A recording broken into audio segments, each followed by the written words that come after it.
आप सबका एक बार फिर से choose life now Hindi channel के बाइबल स्टडी में स्वागत है। इससे पहले कि हम आगे बढ़ें, आइए हम लोग प्रार्थना करते हैं।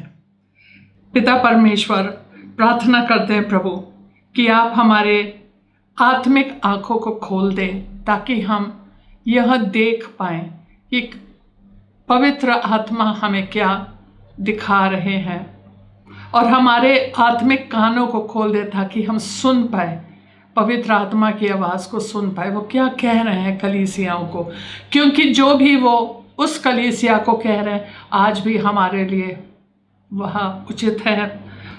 जितने चीज़ें हम सीख सकते हैं उससे प्रभु मेरे कानों को खोल दे ताकि हम सुने, हमें बुद्धि की आत्मा दे और हमारे समझ की आंखें ज्योतिर्मय होने पाए, बचने पाए। ये प्रार्थना हम यीशु मसीह के सामर्थी नाम से मांगते हैं, आमीन।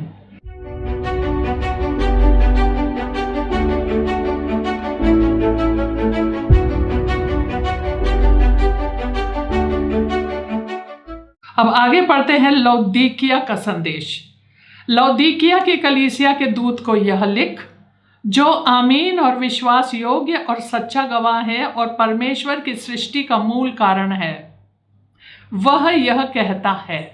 यीशु मसीह अब लौदीकिया के कलीसिया को लिख रहा है। जब फिलडेल्फिया सबसे प्रशंसनीय कलीसिया था तो लौदीकिया सबसे भ्रष्ट कलीसिया था। और क्योंकि यीशु मसीह में सारे वायदे हाँ और आमीन के साथ है, और विश्वास योग्य क्योंकि ये लोग विश्वास रहित थे, और सच्चा गवाह क्योंकि इन लोग किसी प्रकार के यीशु के गवाह नहीं थे, इसलिए वो अपने को इन शब्दों से उनको परिचय देखते हुए कहता है, मैं तेरे कामों को जानता हूँ कि तू ना तो ठंडा है और ना गर्म। भला होता कि तू ठंडा या गर्म होता, इसलिए कि तू गुनगुना है और ना ठंडा है और ना गर्म, मैं तुझे अपने मुंह में से उगलने पर हूँ। उन लोग को एक फटकार दे रहा है, उन लोग से ये बोल रहा है कि तुम लोग जो हो कहीं के नहीं हो, तुम लोग यह जो नाम लौदीकिया है उसका मतलब ही यह है लोगों का शासन, लोगों का शासन, लोगों का राज्य। वह एक ऐसा कलीसिया था जहां लोगों की इच्छा के अनुसार पादरी साहब चलते थे, और जो लोकप्रिय मांग थे लोगों की, जो उन लोग चिल्ला के कहते ऐसे करो वैसे करो, ऐसा प्रचार करो, तो वैसा ही किया जा रहा था। और यह आज के ज़माने के कलीसिया के लिए बेसिकली उसका वर्णन हो रहा है आखिरी दिनों का, क्योंकि यह कलीसिया भविष्य काल में जब यीशु भविष्यवाणी दे रहे थे, आखिरी कलीसिया है जो कि अब करीबन 1900 से शुरू होते होते ऐसे सारी कलीसियाँ गलत शिक्षाएं और प्रचार कर रहे हैं। वो कहते हैं कि कलीसिया लौदीकिया के कलीसिया को ये लिख ना परिचय देते हुए कहता है, विश्वास योग्य आमीन, जो आमीन और विश्वास योग्य और सच्चा गवाह है। अपने को सच्चा और विश्वास योग्य, ताकि इन लोग को पता चले कि तुम किस तरीके से गिर गए हो। वह यह कहता है, मैं तेरे कामों को जानता हूं कि ना तू ठंडा है ना गर्म। ना तू ठंडा है ना गर्म मतलब तुम गुनगुने हो। मैं चाहता हूं कि तू या तो पूरे रीति से ठंडा हो जा, जो कुछ नहीं जानता है एकदम ठंडा है और उसका जीवन एकदम शून्य पे आ गया है, वो सुनने को तैयार है। या तो गर्म हो जा, जिसके अंदर परमेश्वर का प्रेम भरा हुआ है और उनके अंदर आत्मा की गर्माहट है और वचन का उत्साह है और उनके अंदर पवित्र आत्मा का ऊर्जा है। गर्म है, बहुत अच्छी बात, लेकिन तुम ना इधर के हो ना उधर के हो, तुम बड़े संतुष्ट लोग हो, तुम इतने भरे हुए, तुम्हारा पेट भरा हुआ, तेरा बटुआ भरा है, सब कुछ, तुम इतने भरे हुए लोग हो। यीशु ने बताया है मत्ती के 5वें अध्याय में, धन्य है वे जो आत्मिक रूप से दीन है, स्वर्ग का राज उन्हीं का है। तो आत्मिक रूप से हमें दीन करने के लिए कोई परिस्थिति आ जाएगी जो हमें उतार देगा, कोई परिस्थिति आ जाएगी जो हमें छोटा कर देगा, दीन कर देगा, लेकिन ये लोग भरे हुए थे, इसलिए उन लोग ठंडे थे, पूरे ठंडे नहीं, गुनगुना थे, गुनगुना मतलब उन लोगों को किसी चीज़ की ज़रूरत नहीं थी। कहते हैं मैं तुम्हें अपने मुंह से उगलने पे हूँ, मैं तुम्हें निकाल दूंगा पूरे तरीके से। और कहता है तू कहता है कि मैं धनी हूँ, धनवान हो गया हूँ और मुझे किसी वस्तु की घटी नहीं, और यह नहीं जानता कि तू अभागा और तुच्छ और कंगाल और अंधा और नंगा है। अब यीशु मसीह उन लोग को एक बार शायद स्मुरना से कहा ना, तू सोचता है तू बड़ा गरीब है लेकिन तू धनवान है। यहाँ उल्टा है, तू सोचता है तू बड़ा धनी है, धनवान हो गया है, मेरे पास किसी चीज़ की घटी नहीं है, लेकिन मैं तुझे बोल रहा हूँ तू तुच्छ है, अभागा है, गरीब है, कंगाल हो, बल्कि कंगाल हो, अंधे हो, नंगे हो, वस्त्र नहीं है, आँख से तुझे दिखता नहीं है। और कितना बुरा हाल हो सकता है किसी का आत्मिक रूप से। इस संसार में लगभग 90% लोग आत्मिक रूप से नंगे भाग रहे हैं इधर उधर, खुश, बड़े खुश, पूरे रीति से नंगे। अगर उनको शारीरिक रूप से नंगा किया जाए तो कहेंगे अरे मेरी बहुत बड़ी बेइज्जती हो गई, लेकिन आत्मिक रूप से नंगे हो, बेइज्जती नहीं हो रही उसकी, क्योंकि लोग अपने आत्मिक नंगापन को देख नहीं पा रहे। जिस दिन प्रभु यीशु मसीह उनकी आंखों को खोल देंगे, वो अपने को देखेंगे जैसे मैंने अपने को देखा, तब आदमी टूट जाता है, शर्म से मर जाता है, और फिर वो परमेश्वर के सामने आ करके फिर वो रोता है और कहता है प्रभु, और प्रभु आपको वस्त्र देगा, प्रभु आपके आंखों को खोल देगा, प्रभु आपको सारे बंधनों से छुटकारा देगा और तुम्हें चंगा कर देगा और धनी बनाएगा। अब हम अपने को कंगाल नहीं बोल सकते, कहीं से भी जो यीशु में है वो धनवान है, लेकिन ये लोग भौतिक चीज़ों से, दुनिया की चीज़ों से धनवान थे। यह कलीसिया आत्मिक रूप से धनवान नहीं, वह लोग पैसे से धनवान थे, उन लोगों के पास किसी चीज़ की घटी नहीं थी। तब वह उनको कहते 18 पद में, इसलिए मैं तुझे सम्मति देता हूँ कि आग में ताया हुआ सोना मुझसे मोल ले कि तू धनी हो जाए। आग में ताया हुआ सोना, आग का ताया हुआ सोना शुद्ध तो सोना होता है, और यह सोना आग के भट्टी में जाता है, आग में जाता है, वहाँ उसको दछोड़ा जाता है, तब उसका सारा वो जो मिलावट होता है वो निकाला जाता है और केवल सोना होता है। लेकिन वह दर्द, वह कलेश, वह दुख, वह चीज़ इन लोग नहीं सहना चाहते। इन लोग कहते हैं हम लोग धनी हैं, हम लोग किसी चीज़ की घटी नहीं है। और आजकल एशिया में यह सोच बहुत प्रचलित है कि हम लोग को यीशु सब कुछ देना चाहता है, सब कुछ देता है, हमें किसी चीज़ की घटी, अरे बिना घटी के तुम अपने चरवाहा के पास जाओगे भी नहीं। धन्य है वो इंसान जिसके जीवन में दुख आता है, दर्द आता है। मैं दुख और दर्द, कलेश, बीमारी के द्वारा यीशु के पास आई, आग के भट्टी के द्वारा मैं आई हूँ। मैं केवल अपना गवाही दे सकती हूँ, दूसरे का नहीं। इसीलिए हम जानते हैं कि हमारे पास क्या था और अब क्या है। तो जरूरी है, कहता है वह वाला सोना मैं तुझे दूंगा ताकि तू धनवान हो जाए, धनी हो जाए, और श्वेत वस्त्र ले ले कि पहनकर तुझे अपने नंगापन को की लज्जा ना हो। वहाँ पे एक उद्योग था, लौदीकिया में उन लोग वस्त्र बनाते थे, लेकिन एक काला मुलायम जैसे शनेल के तरह थोड़ा सा ऊनी वाला काले रंग के वस्त्र बनाया करते थे और वह बेचा जाता था। और आँखों के लिए सुरमा, कोई दवाई आँखों की रोशनी के लिए बेचते थे। मतलब उन लोग उसी का व्यापार करते थे। कहते तुम्हारे यहाँ तो वस्त्र मिलता है लेकिन काला, मैं तुझे श्वेत वस्त्र दूंगा, शुद्ध श्वेत सफ़ेद वस्त्र मैं दूंगा, इसको पहनकर अपने नंगापन की लज्जा को ढाक दे और अपनी आँखों में लगाने के लिए सुरमा ले कि तू देखने लगे। वही चीज़ वो तो इधर उधर बेचता है ना, तो खुद तो अंधा है, मैं तुझे दूंगा।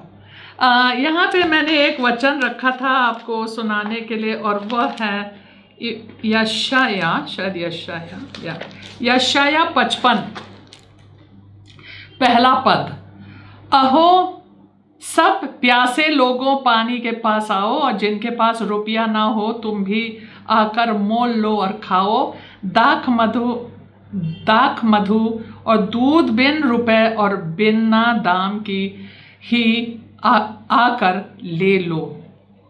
मतलब वह तुम्हें निमंत्रित कर रहा, आओ मैं तुम्हें सब कुछ दे दूंगा, सेत में दूंगा, क्योंकि जो यीशु मसीह हमको देने पे है और देना चाहता है अनमोल है, हम अमूल्य है, उसका कोई, उसके ऊपर कोई मूल्य नहीं डाला जा सकता है, क्योंकि जो चीज वह हमको देता है उसके लिए उन्होंने एक बहुत बड़ा दाम चुकाया है, और इसलिए हम उसके लिए दाम दे नहीं पाएंगे अपने जरूरतों के लिए। 19 मैं जिन जिन से प्रेम करता हूँ उन सब को उलाहना और ताड़ना देता हूँ, इसलिए सरगर्म हो और मन फिरा। कहता है मैं तुमसे अब भी प्रेम करता हूँ, जब तुम इतने नालायक हो, कंगाल हो, सब कुछ हो और इतने भरे हुए मेरे तरफ देखते भी नहीं हो, उसके बावजूद मैं तुमसे प्रेम करता हूँ, इसीलिए मेरे पास आना, सरगर्म हो और मन फिरा। उनको एक चेतावनी देता है, मन फिरा दो, मन फिरा दो, जब अभी भी समय है, मन फिराओ, मेरे तरफ मुड़ जा, मेरे पास आ जा, जो तुम्हें चीज़ों की ज़रूरत है आत्मिक रूप से मैं तुम्हें दे दूंगा, लेकिन एक बार अपने आँख तो खोल। देख मैं 20 पद, ये बड़ा मशहूर पद है। देख मैं द्वार पर खड़ा हुआ खटखटाता हूँ, यदि कोई मेरा शब्द सुनकर द्वार खोलेगा तो मैं उसके पास भीतर आकर उसके साथ भोजन करूँगा और वह मेरे साथ। यहाँ पे यीशु मसीह यह कह रहे हैं कि मैं द्वार के बाहर खड़ा हूँ, द्वार पर खड़ा हुआ खटखटाता हूँ। मैं वो ज़बरदस्ती नहीं करते, वो शैतान का काम है जो हावी हो जाता है लोगों के ऊपर। यीशु मसीह किसी के ऊपर हावी नहीं होने वाला है, लेकिन वो कहते हैं कि मैं खटखटा रहा हूँ, अपने कलीसिया के बाहर खड़े होके खटखटा रहा है। अपने कलीसिया को लिख रहा है, एक आदमी को नहीं लिख रहा है, हमें नहीं लिख रहा है, हमें लिख रहा है। हम इस तरीके से भी इस पद को ले सकते हैं कि यीशु मसीह मेरे दिल के द्वार, ऐसे ही प्रचार किया जाता है, तुम्हारे दिल के द्वार बाहर से खड़ा हुआ है और खटखटा रहा है, खोल दे उसको आने। अच्छी बात है, यही सही है, लेकिन ये कलीसिया को लिख रहा है, मैं तेरे द्वार के मैं खटखटा रहा हूँ। मतलब सोचिए, अंदर प्रेयर सर्विस हो रहा है, बहुत बड़ा प्रेयर सर्विस हो रहा है, खूब गीत आराधना ये वो सब चीज़ हो रहा है, और यीशु मसीह बाहर खड़े हुए खटखटा रहा है। वो बाहर क्यों खड़े हैं? दरवाज़ा बंद है उनके लिए, उनकी कोई ज़रूरत नहीं है, उन लोग इतने धनी हैं, उन लोग को यीशु की भी ज़रूरत। मार आराधना चल रही, मार लाइटें जल रही हैं, खूब बैंड बाजा चल रहा है, खूब लोग नाच रहे हैं। आपने बहुत बार देखा होगा, जब मैं एक नई विश्वासी थी और मैं ये आराधना देखती थी, आराधना हमें नहीं पता ये किसकी आराधना कर रहे हैं, हमें नहीं पता। मैं सोचती थी लोग परमेश्वर, हमने कहा मैं क्यों नहीं कर सकती ऐसे नाच के पागल होके। वो लोग शारीरिक रूप से कर रहे हैं सब चीज, शारीरिक रूप से, क्योंकि शारीरिक रूप से को उठाने के लिए और एक्साइट करने के लिए ये सब, ये जो म्यूजिक होता है, गीत होता है, ये सारे बैंड होते हैं जो कहते हैं कि ये लोग आराधक हैं, आराधना कर रहे हैं, वर्शिप टीम्स हैं, वर्शिप ग्रुप्स हैं, वर्शिप बैंड्स हैं, लोग गाते हैं और सब लोग नाचते हैं, कूदते हैं, और कूदने के बाद जाके गिर जाते हैं, क्योंकि वो लोग केवल शारीरिक रूप से आराधना कर रहे हैं। मैंने ये चीज़ बाद में मैं समझ गई। मैं सोचती थी मेरे अंदर कुछ कमी है, मैं आत्मिकता में बढ़ती गई। हमने कहा ये लोग क्या कर रहे हैं, चीखते हैं, चिल्लाते हैं, गाते, चीखते हैं, जैसे कोई क्लब में गए हैं नाचने के लिए। यीशु का नाम 1-2 बार आएगा और ये लोग गाएंगे और यीशु बाहर खटखटा रहा है, मुझे अंदर आने दो, मैं अपना अनुग्रह देता हूँ, मैं तुझे जिस चीज़ की ज़रूरत है मुझे अपना कार्य करने दो आपके मध्य में।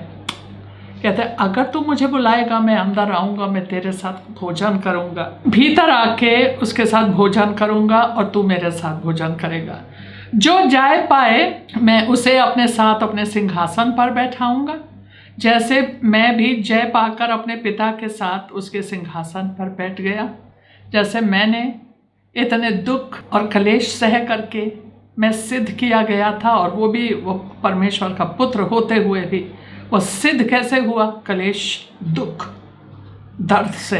हम लोग दर्द नहीं चाहते हैं। अभी आपको फिर से ये प्रकाशित वाक्य में सुनने को मिलेगा कि दुनिया का ये सोच है कि मैं रानी हूँ, बेबीलोन का ये सोच है मैं रानी हूँ, मैं विधवा नहीं हूँ, मैं क्यों रहूँ? लेकिन उन्होंने कहा अगर तू जय प्राप्त करेगा, एक बार मन फिराएगा, मेरे पास आएगा, तो मैं भी तुम्हें अपने सिंहासन पर बैठाऊंगा जैसे पिता ने मुझे बैठाया। जिसका कान हो सुन ले कि आत्मा कलीसियाओं से क्या कहता है। एक बार फिर से वही शब्द सुन लो, यीशु तुम्हें क्या कह रहा है। तो यह 1900 से लगभग अभी तक जैसा कलीसिया चल रहा है, दो भाग में चल रहा है। एक तरफ लौदीकिया, एक तरफ फिलडेल्फिया। एक तरफ आज भी बहुत सारा प्रचार हो रहा है, लोगों की आत्माओं को बचाया जा रहा है, बड़े दिल से लोग प्रचार करते हैं, सिखाते हैं, काम करते हैं। और एक तरफ ये नौटंकी वाला चर्च चल रहा है। साथ साथ में यीशु ने कहा ना, साथ साथ में गेहूं, साथ साथ में जंगली वाले पौधे, सब दोनों साथ साथ में उग रहे हैं। कहते हैं आखिरी समय पे जो शैतान ने बोया है वो बीज, उसको निकाल के हटा दिया जाएगा। कहता है अभी ना छूना, क्योंकि जब इन लोग को छूओगे तो ये अच्छे वाले भी जो गेहूं हैं वह भी खराब हो सकता है, इसलिए छोड़ दो अभी के लिए। सो दोनों एक साथ चल रहा है जैसे यीशु ने बताया। और हम लोग प्रार्थना करते हैं कि हम लोग सही मार्ग पे चले। और यहीं पे तीसरा अध्याय समाप्त होता है। आमीन। आइए प्रार्थना करते हैं। परमेश्वर, प्रार्थना करते हैं कि हमारे आत्मिक कानों को खोल दे, ताकि जो पवित्र आत्मा कलीसियाओं को बता रहा है वो हम भी सुने, और हम दिल से आपके वचन पे चले, थामे उस आपके वचनों पर का पालन करें, और हम पवित्रता और परमेश्वर के भय में सिद्ध होते रहें। और हम भी परमेश्वर आपके राज्य के लिए उत्साहित हो, आपके राज्य के कार्य को करने के लिए उत्साहित हो। और हम ये भी प्रार्थना करते हैं अपने लिए, दूसरों के लिए भी जो सुन रहे हैं, हमारा जो जीवन है उसका प्रचार और भी जोर से हो, हमारा जीवन बिल्कुल सिद्ध हो। केवल मुंह से प्रचार ना करें, मेरा जीवन भी उसी लायक हो। और परमेश्वर यीशु मसीह की उपस्थिति हमारे लोग हमारे अंदर देखने पाए, यीशु की उपस्थिति। और बहुत से लोग हैं जिसने यीशु के बारे में अभी सुना भी नहीं है। हम प्रार्थना करते हैं कि वो लोग सुने और हम लोग के जीवन को देख के वो लोग बदलने पाए, चाहे कि हम भी यीशु मसीह को जानना चाहते हैं। ये प्रार्थना हम यीशु के नाम से मांगते हैं। आमीन। आप सबको जय मसीह।